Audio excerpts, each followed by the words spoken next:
The night my husband came home with another woman's perfume on his skin, he didn't just betray me.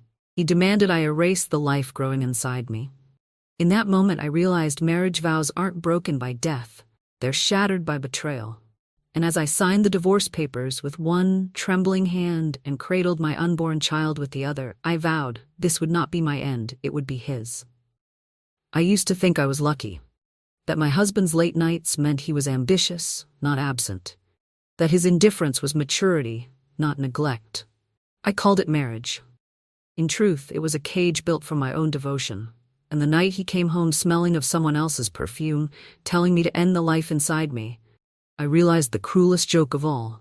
Sometimes forever doesn't mean until death do us part. It just means until betrayal finds a better audience. That night, I didn't cry. I didn't throw plates. I didn't beg. I only listened. The clock on the wall had just struck midnight when he came home, smelling of perfume that wasn't mine. His shirt was half-tucked, his tie crooked, his lips swollen from someone else's kiss. I sat at the kitchen table with a cup of chamomile tea gone cold, staring at the steam that no longer rose.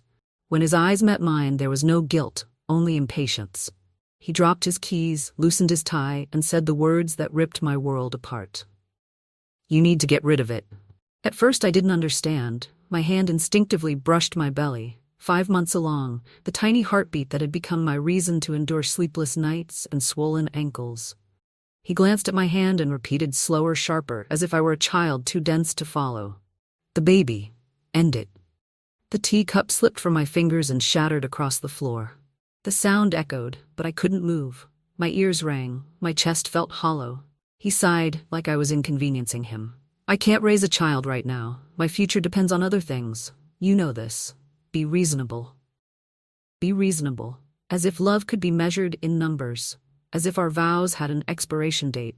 I wanted to scream, to slap him, to demand why the same man who once pressed his ear against my belly to hear faint kicks could now deny this child. But I didn't. Instead, my throat tightened around a silence that felt heavier than any words I could have spoken. He looked at me one last time and muttered, "Don't make this harder than it has to be." Then he disappeared into the bedroom, shutting the door, as though shutting me out of his life. I sat there until the clock struck 1. The house was quiet, except for the faint hum of the refrigerator. My tears refused to fall. My body shook, not from weakness, but from the weight of a decision I had already made. I stood, walked to the study, and pulled out a single sheet of paper. The divorce papers I had prepared weeks ago, but never had the courage to finish. Maybe I had known this night would come. Maybe my heart had already accepted the betrayal before my mind caught up. With trembling hands, I signed my name at the bottom. The ink bled into the paper, permanent and unforgiving. I didn't pack much. Just a few clothes, the sonogram photo, and the soft blanket I had bought for the baby. I folded the papers neatly and placed them on the kitchen table where my cold tea had been. A quiet declaration? I was done.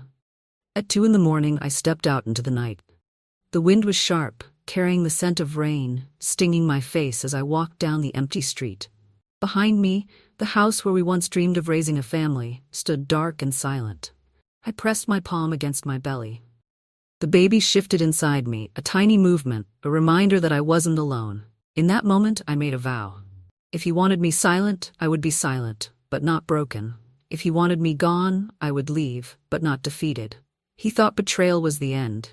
He had no idea it was only the beginning. People often imagine strength as shouting, fighting, standing tall in the middle of a storm. For me, strength had always been quieter. It was paying bills on time when he forgot. It was smiling through loneliness when his meetings ran late. It was believing his promises, even when they cracked around the edges. My name doesn't matter as much as the roles I carried: wife, daughter, soon-to-be mother. I grew up in a small town where neighbors waved at each other, where Sunday dinners were sacred, where my parents taught me that loyalty was the backbone of love. I believed them. I carried that belief into my marriage, holding it close even when it cut me. I met him at 24. He was ambitious, charming, the kind of man who made you feel seen in a crowded room. I thought I had found safety in him, a partner to walk beside me. But ambition has a sharp edge. It slices not only through obstacles, but through the people who stand too close. When I look back now, I see the red flags I ignored, the late nights at the office, the whispers on his phone that ended when I entered the room, the way he brushed off conversations about children until I finally became pregnant. And then, instead of joy, he gave me distance. Still, I loved him. Or perhaps I loved the man I thought he was. Pregnancy changed everything for me. My body was no longer just mine. It was a vessel for someone fragile, someone who needed me to survive. Every kick, every flutter reminded me that even if he abandoned us, I could not. That was my weakness, and also my strength. I loved too deeply to let go. But deep love makes easy targets. I had put aside my career to support his. I had followed him to the city, leaving behind my family, my friends, the comfort of a hometown where everyone knew my name. In this new place, I was a stranger in a high-rise apartment that felt more like his than ours. When I signed those papers and walked out that night, I didn't just leave a husband. I left behind years of sacrifice, of believing my devotion was enough to keep us whole. I checked into a small motel on the edge of town, the kind where the carpet smelled faintly of bleach and the lights flickered when you turned them on. It wasn't home, but it was mine. I lay on the bed, hand on my belly, whispering to the life inside me. "We'll be okay," I said, though my voice wavered. "I don't know how yet, but we'll be okay." The next morning, I looked at myself in the mirror. My eyes were puffy, my skin pale, but something else stared back at me. Resolve. I had no plan, no job, no family nearby. My savings were small. My weakness was clear. I had built my world around a man who didn't want me. But for the first time, I wasn't ashamed of starting over. I was terrified, yes. Vulnerable. Alone in ways I never thought possible. Yet somewhere beneath the fear, a seed of defiance had taken root. He had betrayed me in just one night, but he had underestimated the quiet strength of a woman who had nothing left to lose. And though I didn't know it then, the very things that made me weak, my silence, my loyalty, my love, would become weapons he could never predict. The motel room was never meant to be permanent. Its peeling wallpaper and buzzing neon sign outside the window felt like a limbo between the life I had left and the life I hadn't yet built. I knew I couldn't raise a child there, surrounded by strangers who came and went at odd hours, doors slamming down the hallway, whispers leaking through thin walls. I needed stability. I needed a place where my baby could enter the world without shame clinging to the walls. 2 weeks after leaving him, I found a small apartment above a laundromat. The rent was cheap, the floor creaked, and the smell of detergent lingered in the air, but it was mine. The landlord, a woman in her 60s with sharp eyes softened by kindness, handed me the keys with a knowing look. She didn't ask questions, and I was grateful. The neighborhood was far from glamorous. Families lived stacked on top of each other, voices carried through open windows, and the streetlights sometimes flickered out at night. But there was life here. Children played on cracked sidewalks. The corner store clerk knew people by name. For the first time since leaving, I felt like I wasn't invisible. Every morning, I walked slowly around the block, one hand on my belly. People noticed me, nodded, smiled politely. A woman from the bakery down the street sometimes offered me leftover bread, pressing it into my hands as though she could see the hunger I tried to hide. This was my new world, modest, imperfect, but real. Yet even here, shadows followed me. At night, when I closed my eyes, I still heard his voice. "Get rid of it." I woke up sweating, clutching the sonogram photo like a talisman. The betrayal lived in my chest like a stone I couldn't swallow. And then there were the reminders I couldn't escape. The city was small enough that his name traveled. A neighbor once mentioned reading about his promotion in the business section of the paper. Another time, I passed by a billboard advertising the company he worked for, his division name printed proudly at the bottom. He was thriving, or at least pretending to. I avoided the wealthy part of town, where polished windows reflected lives I no longer belonged to. But destiny doesn't care about avoidance. One Saturday afternoon, carrying groceries up the stairs, I overheard two men in suits talking outside the laundromat. "Halbert and Finch is tightening the net," one whispered. My hands froze on the paper bag. The words struck a chord deep in my memory, the black envelope I had glimpsed weeks ago, the embossed letters glinting in the sunlight. I didn't know what it meant yet, but I knew it wasn't nothing. The thought haunted me as I unpacked my groceries. Apples, rice, a small carton of milk. I couldn't afford distractions. My only focus should have been survival, preparing for the child who would arrive sooner than I was ready. And yet, the image of that envelope burned behind my eyes, refusing to fade. Maybe leaving wasn't the end of our story. Maybe betrayal wasn't the last word. My world had shrunk to a small apartment above a laundromat. But just outside, forces were moving, threads pulling tight. Somewhere between the sound of spinning machines and the cries of children on the sidewalk, I realized the life I had escaped would not let me go so easily. Some betrayals cut once. His cut me every day. Even after leaving, his presence found me in the most unexpected ways. A flyer slipped under my apartment door with his face on it, an announcement of a corporate charity gala. His smile looked polished, rehearsed, like he had never known the weight of shame. The same day, a neighbor handed me a newspaper. There he was again, photographed with her. The woman in white, his new wife. The headline praised their commitment to community and family values. Family values. I almost tore the paper in half. But I didn't need ink on paper to remind me of them. They came to me directly. It was a Tuesday morning. I was returning from the clinic, holding a pamphlet about prenatal vitamins, when I saw her waiting outside my building. The laundromat machines whirred inside, people passed by carrying baskets of clothes, but all I could see was her. Heels clicking on the cracked sidewalk, a handbag dangling from her arm, sunglasses hiding half her face. She smiled when she saw me, not warm, not kind, a smile sharpened to wound. "You move quickly," she said, her voice dripping with false sweetness. "I was wondering where you disappeared to." I kept walking, clutching the pamphlet tighter. She followed, her perfume thick in the air. "You left him so suddenly, no explanations. It almost looked like guilt. People talk, you know." I stopped at the stairwell, turning slowly. "I don't owe you anything." She tilted her head. "Oh, but you do. You owe him clarity. You owe society the truth. Otherwise, everyone will assume." She paused, letting the silence do its work. "That the baby isn't his." My heart slammed against my ribs. She wanted me cornered, stripped of dignity. I forced my voice steady. "The truth doesn't need your approval." She leaned closer, her whisper a blade. "But the truth can be rewritten. With the right influence, the right paperwork. A name disappears. A record vanishes. You think your child is safe? Think again." The implication chilled me more than the autumn wind. I realized then she wasn't just his new wife. She was a strategist, someone who thrived on power plays, someone willing to erase me and my child if it suited her narrative. As she turned to leave, she tossed a folded envelope onto the ground. "Consider this advice." I waited until she disappeared around the corner before picking it up. My fingers shook as I opened it. Inside was a copy of a medical form, with my name typed neatly at the top, but the signature at the bottom wasn't mine. It was forged, authorizing a termination of pregnancy I had never agreed to. My breath caught. This was no longer just humiliation. This was warfare. I clutched the paper to my chest, my mind racing. She had resources, she had him, and they were willing to falsify documents, erase lives, rewrite stories. For the first time, true fear slid under my skin. But along with fear came clarity. They weren't simply moving on. They were trying to destroy me. And if I wanted to protect my child, I couldn't just survive. I had to fight.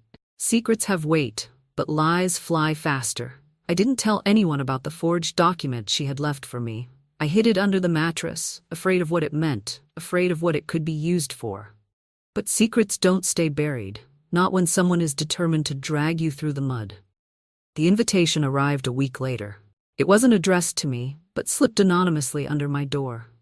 A glossy card with gold lettering, Annual Community Charity Brunch. Their names printed boldly across the top as hosts, his company's logo stamped at the bottom. I almost threw it away, but something inside me said no. If they wanted me erased, maybe this was the stage where they'd try. And if so, I had to see it coming. So on Sunday, I dressed in the simplest maternity dress I owned, pulled my hair into a low bun, and made my way across town. The ballroom sparkled with chandeliers, white linens, silver cutlery. I kept to the edge, hoping to blend in. It didn't work. The moment they walked in, hand in hand, perfect smiles, the crowd shifted toward them like moths to flame. Cameras flashed, laughter swelled. She wore another white dress, her ring glittering under the lights, while he stood tall beside her, expressionless but polished. Then, as if rehearsed, her eyes found me across the room. Her smile widened. "Ladies and gentlemen," she announced, her voice cutting through the chatter. "Before we begin, I want to acknowledge someone very special joining us today." Every head turned. My breath caught. "She was once part of our family story," she continued sweetly. "But sometimes chapters close so new ones can open. Isn't that right?" Murmurs rippled. I felt heat crawl up my neck. She beckoned me forward with a manicured hand. "Would you come up, dear?" I shook my head, but the crowd had already parted, eyes dragging me to the front. My feet felt like anchors, but somehow I moved. When I reached the stage, she leaned close, her words a whisper only I could hear. "Remember the paperwork. Everyone here already knows." Then she spoke louder for all to hear. "Of course, life can be complicated, we all make difficult choices, and it takes courage to move forward, doesn't it? Especially after choosing not to keep a child." The room gasped, my world tilted. She was using the forged document. Publicly. Faces turned toward me, pity, judgment, curiosity. A woman near the front clutched her pearls. A man shook his head as though I were shame itself. I pressed my palm to my belly, the child shifting inside me. The truth screamed in my throat, but my voice refused to rise above the weight of their stares. I wanted to shout, "The signature isn't mine. This life is still here, kicking inside me," but fear strangled me silent. She smiled, triumphant, and raised her glass. "To moving on. To family. To futures unburdened by the past." The crowd echoed her toast. Glasses clinked. Applause thundered. I stood there, humiliated, branded by a lie in front of everyone. And in that crushing moment, I understood. This wasn't just about him or her. This was about power.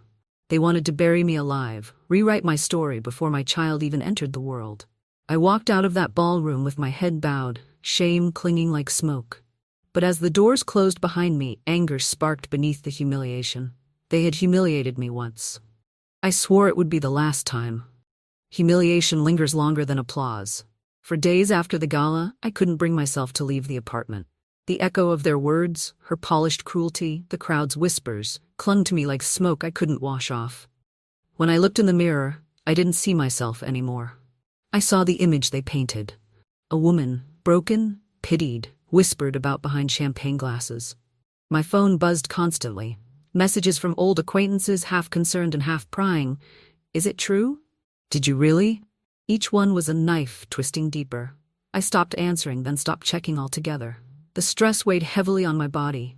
My back ached, my ankles swelled, and some nights the baby's kicks felt almost frantic, as if echoing my turmoil.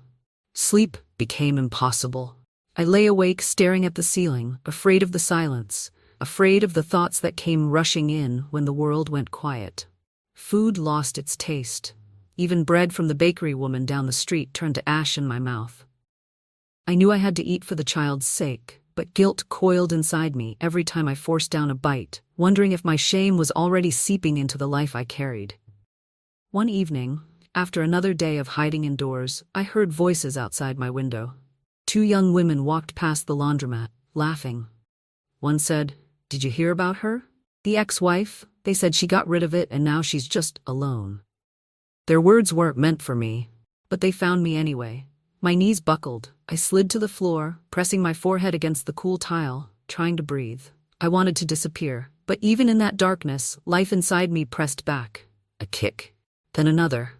Gentle but insistent, like a heartbeat reminding me I wasn't entirely alone.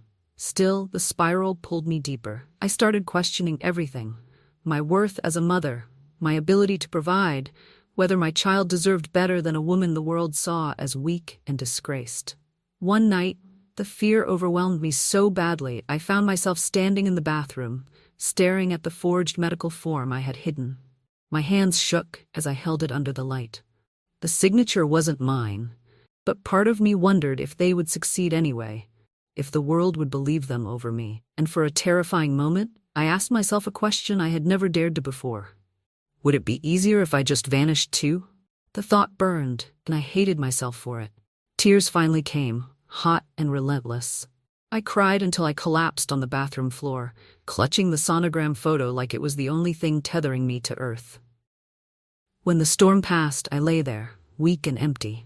But the baby moved again, stronger this time, almost kicking against my ribs. It felt like defiance, like a plea, and I whispered through cracked lips, "I hear you. I'm still here." The world outside was cruel. They had dragged me through the mud, stolen my dignity, twisted my story. I was physically drained, emotionally gutted, spiritually hollow. But something small, almost imperceptible, was shifting. I wasn't ready to fight yet. But I wasn't ready to give up either. The world had painted me small, fragile, disposable. But fate has a way of slipping cracks into carefully constructed lies. It happened on a gray afternoon. Rain hammered against the windows of the laundromat downstairs. I was folding baby clothes on the couch when there was a knock on my door. When I opened it, a man stood there, middle-aged, dark suit damp from the weather, silver tie speckled with raindrops. Recognition struck immediately. He was the man I had seen at the restaurant weeks ago, watching my ex with eyes that felt like X-rays. "May I come in?" he asked. His voice was calm, but carried authority that didn't need volume. I hesitated, but something in me whispered yes. He stepped inside, shaking rain from his umbrella. "My name is Robert Halberd," he said, handing me a card. The embossed letters matched the black envelope I'd glimpsed before. Halberd and Finch, forensic auditors. My heart lurched. "I won't take much of your time," he continued. "I believe you know the man I'm currently investigating." I sank onto the couch, clutching the sonogram photo I hadn't put away. "You mean him?" Robert nodded once. "Yes, your ex-husband." The room tilted.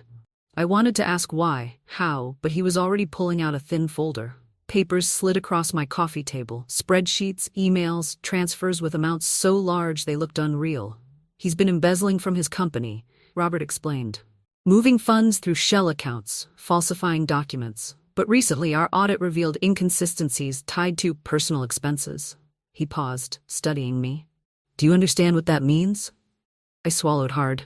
"You think he used company money for her? For their life together?" Robert didn't answer directly. "We traced payments to a private clinic, one with forged signatures." His eyes flicked toward my belly. "The forged medical form." I pressed my palm to my mouth. The room spun. "They want to erase you," Robert said plainly. "Erase the child, because proof of you threatens their narrative and his finances." Silence pressed heavy between us, broken only by the patter of rain. Finally I whispered, "Why are you telling me this?" "Because you're a piece of the puzzle. You're not just a discarded ex-wife, you're evidence." The word hit me like thunder. Evidence. I wasn't a shameful rumor, a pitiful story whispered at galas. I was living proof of his lies. Robert leaned forward, lowering his voice. "But listen carefully. If they realize you've spoken to me, they'll push harder. More forged papers, more humiliation. They'll try to destroy you before we can destroy him. You must be careful." I nodded, though fear coiled tight in my chest. As he stood to leave, he glanced once more at the baby clothes folded neatly on the couch. "Protect that child, and keep every paper they send you. Lies always leave a trail." When the door shut behind him, I sat frozen. The rain had slowed to a drizzle, but my heart pounded like a storm. For the first time, I saw it clearly. Their cruelty wasn't just personal. It was strategic, and the very thing they wanted erased might be the weapon that would bring them down. I was no longer just surviving their betrayal. I was part of their downfall. I thought the truth would give me relief. Instead, it doubled the weight on my shoulders. After Robert left, I stared at the folder he'd shown me, the numbers and forged documents blurring in my mind. I wanted to believe justice would come swiftly, that once the auditors exposed everything, my suffering would finally mean something. But a whisper inside me warned it wouldn't be that simple. I was right. 2 weeks later, another envelope appeared under my door. This one wasn't blank or anonymous. It carried a gold crest, her family's crest. My hands trembled as I opened it. Inside wasn't a letter. It was a contract, a non-disclosure agreement with my name typed neatly at the top, offering a generous sum if I agreed to remain silent about my past marriage, the pregnancy, everything. The amount was obscene, more money than I had ever seen in my life, enough to pay rent for years, to raise a child in comfort. And yet, as I read the fine print, I saw the trap. The contract declared that I acknowledged voluntarily terminating my pregnancy and confirmed no ongoing parental connection to him. If I signed, I would erase myself. Erase my child. My stomach churned. An unsigned note was tucked inside. 4 words in handwriting I recognized instantly. This is your freedom. Her handwriting. I knew then she wasn't just a bystander basking in his money and status. She was an architect, pulling strings, drafting legal chains to bind me and my child into silence. The worst part? She had resources I didn't. Lawyers, influence, money to twist the truth. She had already forged one document. What stopped her from fabricating more? That night, I spread both papers on the kitchen table, the forged medical form and the new contract. Lies stacked on top of lies, each one tightening a noose around my neck. But then something unexpected happened. My phone buzzed with a message from an unknown number. At first, I thought it was another cruel rumor, but curiosity won. It was a photo. My ex-husband standing outside a luxury clinic holding the very same black envelope I'd seen weeks ago. The caption read, "He isn't as careful as he thinks." I froze. Who sent this? Another message followed. Check the initials on the clinic's board of directors. Hands shaking, I searched online. My blood ran cold. The clinic's board included her maiden name. Not only was she tied to the clinic, they owned it. That explained everything. The forged paperwork, the payments Robert had mentioned, the arrogance in her threats. She wasn't covering his crimes out of love. She was invested, complicit. I sank into a chair, clutching my belly. This wasn't just betrayal. This was conspiracy. And suddenly the target wasn't only him. It was both of them. The old version of me, the quiet wife, the obedient shadow, would have folded. She would have signed the contract, accepted the money, and disappeared. But that woman had died the night I placed divorce papers on the kitchen table. Now something else lived in her place. It began with small changes. I cut my hair, the messy bun replaced by a sharp bob that no longer hid my face. I traded the loose maternity dresses for clothes that fit with pride instead of shame. When I looked in the mirror, I no longer saw a victim. I saw a woman daring the world to underestimate her again. I knew appearances alone wouldn't protect me, but they gave me armor. And armor was what I needed. I gathered everything I had. The forged medical form, the contract she'd sent, the photo of him outside the clinic, the notes Robert had left behind. I bought a cheap scanner at the pawn shop and copied each page, keeping the originals hidden in a box under my bed. Lies left trails, Robert had said. I was going to make sure those trails didn't vanish. Next, I found my voice again. The bakery woman, who had always offered me bread, became my first ally. When she asked gently how I was holding up, I didn't hide anymore. I told her about the humiliation, the lies, the forged papers. Her face hardened with outrage, and she swore she knew people, a cousin who worked in local media, a friend with ties to legal aid. Word spread, not through tabloids or rumors, but through whispers of solidarity. Mothers who had been abandoned, women who had been silenced, neighbors who despised the wealthy, parading family values while crushing others. For the first time, I wasn't standing alone. And with each conversation, with each piece of evidence copied and secured, my confidence grew. Then came the night I faced myself fully. I sat in the small apartment, the sonogram photo in one hand and the forged medical document in the other. One represented truth. The other represented their attempt to erase me. I held them side by side, and for the first time, I didn't feel fear. I felt power. Because I finally understood. They hadn't chosen me because I was weak. They had chosen me because I was strong enough to carry the weight of their lies, and dangerous enough if I ever spoke them. The child inside me kicked, as if agreeing. I whispered to the dark, "We're not hiding anymore." The next morning I walked out of the laundromat apartment with my head high. People noticed. They saw the change. No more bowed shoulders, no more avoiding eyes. I started keeping a journal, documenting every threat, every encounter, every piece of paper. Not just for me, for my child, for the day they would need to know their mother hadn't been erased. The mirror in my hallway caught me as I left one evening, heading to meet Robert again. My reflection no longer looked tired, broken, or invisible. I looked like a woman with a mission. And for the first time since that night of betrayal, I didn't feel like I was surviving. I felt like I was preparing for war. The day of reckoning came faster than I expected. Robert called one evening with a tone that left no room for hesitation. "The investigation is complete. We're moving forward. If you're ready, this is your moment." Ready? I had waited months to feel that word in my bones. Now I did.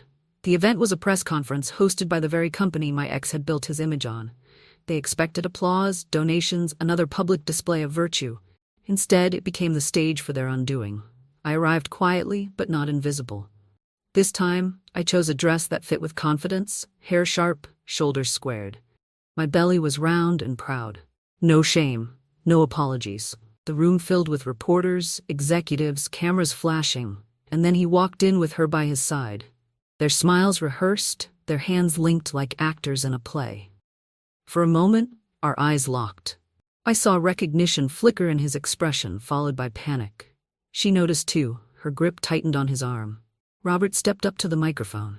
His voice was steady, deliberate. "We are here to address a matter of integrity. Our audit has uncovered evidence of embezzlement, fraud, and falsification of medical records tied directly to senior executives of this company." Gasps rippled through the crowd. Cameras clicked wildly. My heart pounded. Robert held up copies of documents, emails, transfers, clinic payments, and then the forged medical form. The contract. He didn't name me, but everyone knew. These were designed to erase a woman and her child from existence. A cover-up tied to stolen funds. Reporters erupted with questions. He raised a hand for silence. "We will let the evidence speak." All eyes turned to them. Her face blanched. He opened his mouth to protest, but a voice from the back cut through. "She's lying." Another woman stood, one of my neighbors, holding a statement. Then another. Mothers, workers, women who had whispered their solidarity now standing publicly, affirming what they knew. The tide turned. The cameras swung toward me. For the first time, I didn't lower my head. I stepped forward, my voice clear. "This child is alive. I never signed those papers. I will not be erased." The room went silent, then exploded in chaos. Reporters shouted, flashes blinded, microphones shoved forward. But I stood firm, one hand on my belly, the other gripping the sonogram photo I carried everywhere. He tried to push past the questions, denying everything. She attempted to laugh it off, her voice brittle, her charm cracking under the weight of exposure. But the evidence was undeniable. The forged signatures, the money trail, the clinic tied to her family name, it all unraveled under the glare of the cameras. By the time authorities stepped in, their faces had collapsed into masks of defeat. I walked out of that conference not as a victim, but as a witness to their downfall. Weeks later, headlines told the rest. Embezzlement charges filed, assets frozen, reputations destroyed. She disappeared from society's spotlight, her diamond ring no longer glittering under chandeliers. He faced trial, his polished mask shattered, his name synonymous with scandal. As for me, I returned to the little apartment above the laundromat, but it didn't feel small anymore. It felt like freedom. The day my child was born, I held them close and whispered, "You carry my name, you carry my truth, and you'll never be erased." I thought back to that night when he demanded silence, when he told me to end a life as if it were nothing. That silence had once been my weakness. Now it was my weapon. And in the quiet, I finally heard the sound of victory. The courtroom and flashing cameras faded into memory. What remained was simpler. Morning sunlight poured through the curtains of my small apartment. I sat in the rocking chair I'd bought secondhand, cradling my newborn against my chest. Their tiny breaths warmed my skin, their fists curling as if they already knew how to hold on to life. The world outside still buzzed with headlines and gossip, but here in this room, there was only peace. No forged papers, no whispered lies, just the soft rhythm of my child's heartbeat. I hummed a lullaby, one my mother used to sing when storms rattled the windows of our old house. The same words now carried me through a different storm, reminding me that healing wasn't loud. It was steady. It was quiet. A knock at the door startled me. The bakery woman appeared, holding a basket of warm bread. She smiled when she saw the baby. "A new beginning," she whispered. Her words sank deep. A beginning, not defined by betrayal, not chained to their cruelty. A beginning we would write together. I looked down at the tiny face resting against me. "You'll grow up knowing the truth," I promised softly. "Not just the truth of what they tried to do, but the truth of who you are, wanted, loved, unerasable." The baby stirred, eyes fluttering open for the briefest moment, and in that instant, I felt something I hadn't in months. Hope blooming, quiet and unstoppable. Our story had been forged in betrayal, but it would not end there. This was our dawn. And that wraps up today's story. Now we want to hear from you. Where are you watching from? Drop your city or country in the comments, and let's see how far these stories reach. If this story moved you or gave you chills, give it a like, share, and subscribe for more powerful stories. One last thing, rate the story from 1 to 10 in the comments. Your feedback helps us bring you even better ones next time. Thanks for watching. We appreciate you being part of this storytelling journey.